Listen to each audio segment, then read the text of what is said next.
Hey everybody, it's Emily at ARG Schooling, and today I want to share some recommendations for some middle grade bridge books.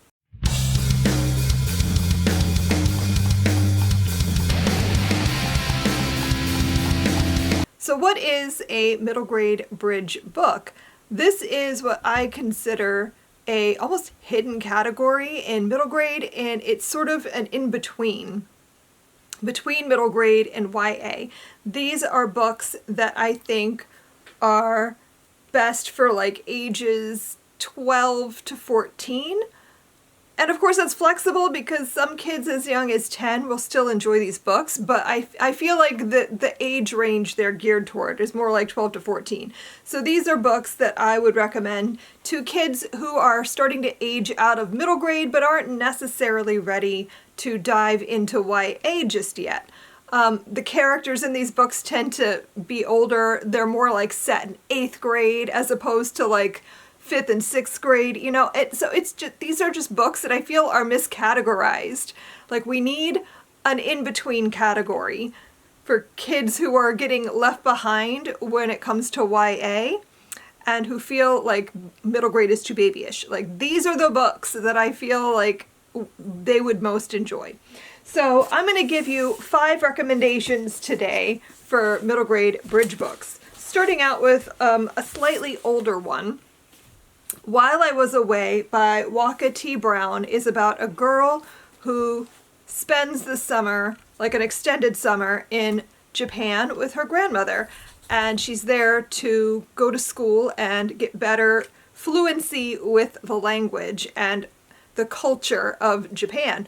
And it's a memoir, so this is a story that, you know, the author is telling about her childhood.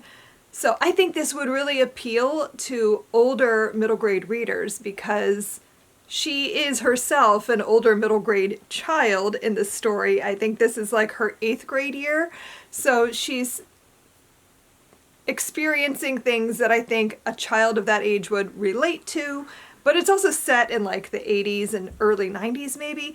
And so she's experiencing a childhood that is a little unfamiliar to them, not just in the cultural aspect, but just in the time period. But I think that like this is such an interesting story. I love reading stories about other people's childhoods and life stories, and I think this is a really interesting one. Every other book I'm going to talk about is something that was published this year. Starting out with When I Flew Away by Alice Hoffman. I'm not going to go into great detail here because I've talked about this book several times, but I think this is like an excellent middle grade bridge book. I think it's miscategorized. I don't think this belongs in middle grade at all. I feel like this is more of a YA book. This pairs with Anne Frank's diary. So if you have a child who is learning about the Holocaust and World War II and they've read Anne Frank's diary, I think this would be an excellent pairing. This is a prequel to Anne Frank's diary, and this goes into like what were their lives like about 2 years before they went into hiding. So it shares with you what it was like to be living in Europe with the rise of the Nazis in Germany and all of the ways they tried to find a way out before they had to just go into hiding. So I think this is an excellent book if you want more of Anne's story, if you want to share like the reason why they had to go into hiding and what it was like for them before they went into hiding. I think this is excellent. But I think this, again, would appeal most to older readers who have already read her diary. I want to recommend Across So Many Seas by Ruth Behar.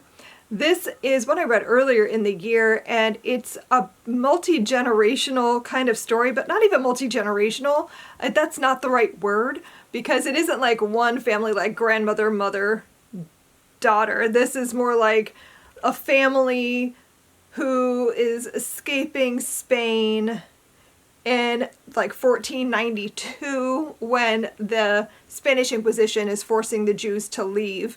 And so you see the one character and her family go to, I think, Turkey. And then you come back like a couple hundred years later and you see this family still living in Turkey. And then they go to Cuba. And then you find out like what happens to that family down the road in Cuba when they go to Florida. So you're following like the same family line, but it's across like a whole bunch of different time periods.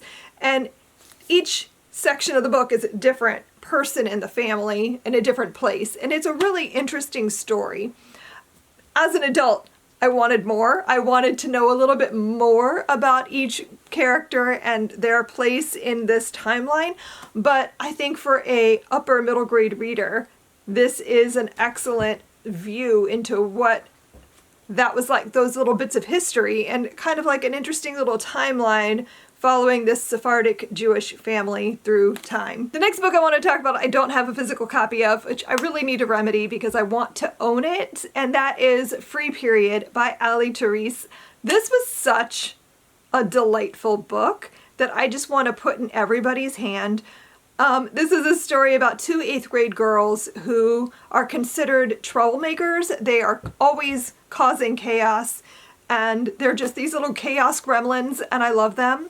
But the principal's at the end of her rope, and she's like, okay, last ditch effort before I'm just ready to kick you guys out of my school is I'm gonna force you to join a club and care about something. And so they join this like community outreach club sort of thing, and one of the kids in the club is trying to get period equity happening in her school. She wants pads in every bathroom, and the school is very much not working with her. And so these two girls are like, wait a second, this affects us. Suddenly we care and we want to do something about this. And so they throw all of their chaos gremlin energy into like making this happen. And they have so many insane ideas about how to convince the school and their community that this is a thing that they need to do. And I loved the conversations that they were having in this book. I loved seeing these girls like realize that they can aim their chaos at something important and make things happen. I think that is such a great message. I also loved just like how confident these two girls were over the course of the story. Like their confidence is insane. I wish I could have had that kind of confidence when I was in 8th grade. I did not at all. But I loved reading this book so much, and I just think it's such a great story, such a great message, and I love the normalization of periods. I think every preteen would get something out of this book. And then the last middle grade bridge book I want to recommend is Not Nothing by Gail Forman. Again, perfect middle grade bridge book. Like this is an excellent read for any age. I loved this, but I think an upper grade, like 12 to 14-year-old is going to absolutely eat this up.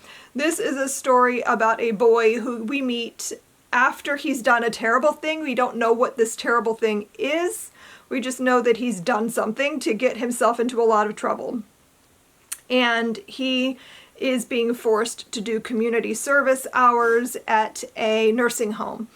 And at this nursing home, he befriends this extremely old man who is like 107, has not said a word in years, and decides that he needs to tell his story to this boy. And so this old man is the one narrating the story, and he's sharing his experience during World War II with this teenage boy. And oh my goodness, I'm not going to tell you more than that because that is enough setup, I think, to make you want to pick it up. But the story is absolutely beautiful. You do find out over the course of the book, like, what it is that this boy has done, why he did it, and how this old man kind of saves him from going deeper into a bad situation. Such a good story. I just want everyone to read it, and I want people to pick it up, but I do think this is an excellent middle grade bridge book. So I hope I've given you some recommendations today. Let me know in the comments below if you can think of any middle grade bridge books that you want to recommend. Thanks so much for watching, and I will see you guys in my next video. Happy reading. Bye!